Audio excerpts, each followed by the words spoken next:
I am Wanja Ngure, a Kenyan, feminist and human rights advocate.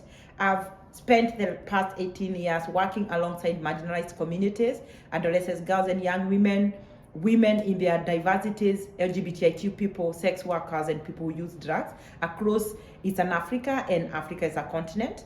My journey in human rights started with a deep conviction that those who are most affected by oppression should lead the fight for justice. With a degree in social work and a master's in human rights, I've worked in feminism, policy advocacy, public health, grant management, movement building, among other things. I currently work at UHAI EASHRI as a grant manager, a feminist fund committed to resourcing movement at the forefront of justice.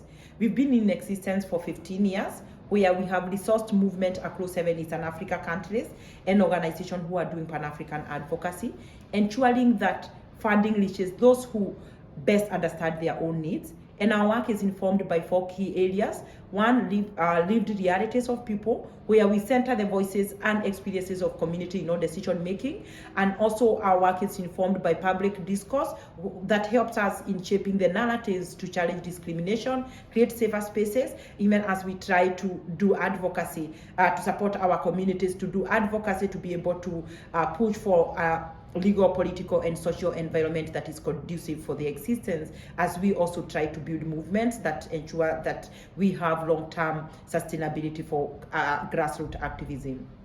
Right now, we are witnessing an alarming rise in anti-rights, anti-gender backlash, threatening the progress that has been fought for many years.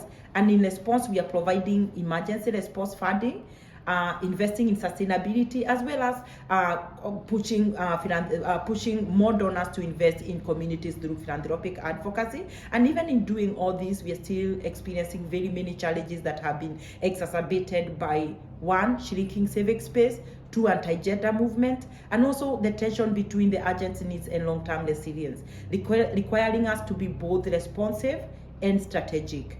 So as we celebrate our 15 years of resourcing movement as UHAI, we are scaling up efforts to build strong alliances, invest in grassroots resilience, and as well as explore innovative funding models. But we cannot do this alone, and hence we are inviting you, activists, funders, allies, and everyone else who care to stand with us, to support, amplify, and resource the communities leading this fight, because when movement thrive, justice prevails. Thank you.